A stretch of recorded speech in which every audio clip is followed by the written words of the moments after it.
and complete. Nabantu abizwe uThixo nabagoqa bakaThixo apha khona niyahlonipha ngoba uKristu apha khona uyahlonipha.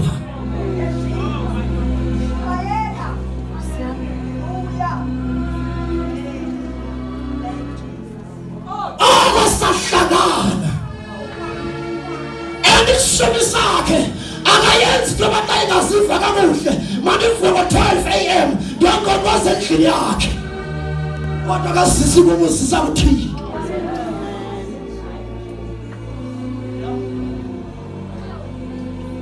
Owakho umshado lentoni ithemba lakho uma owakho umshado ungamyelwanga uThixo ungamoyiki uThixo liyavumeza cha wena kodwa uThixo moyiki mina ngiyasha ngiyashayela ndenza yonke into eyenziwayo enkonzweni angindwendweli enkonzweni ngindwendwele emhlabeni ngoba emhlabeni ngindwendwele kwasezulwini.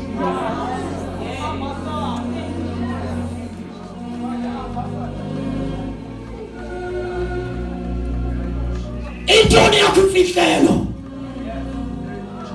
uKristu sopha yonke imihla ngebhayitheli uhlaba amanxeba kaKristu uyamdelela uhlimani kaThixo kodwa ufuna umzwa wakho uqine awazi balethi iBhayibhile kukhona abakhe ababili omnye sisilumko omnye sisideke isideke sokhela esandini kodwa isilumko sokhela edwaleni idwala lethu elingafani namanye amadwala igama ledwala uYesu Kristu owaseNazaretha.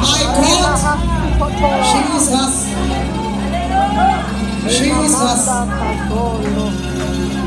Thank you, Lord. Uyahlukumezeka emshadweni ufonela impostile kodwa wena uhlukumeza uThixo.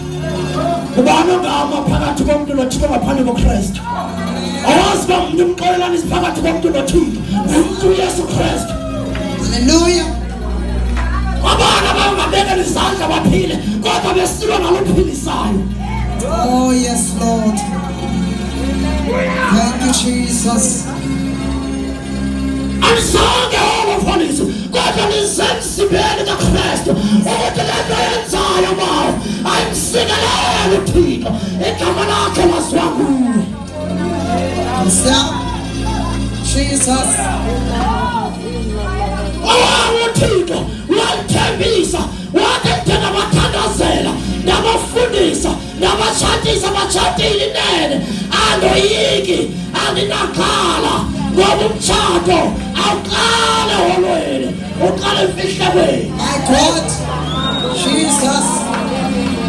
uThixo usebenza emfihlakweni awuyise holweni. Hallelujah. uThixo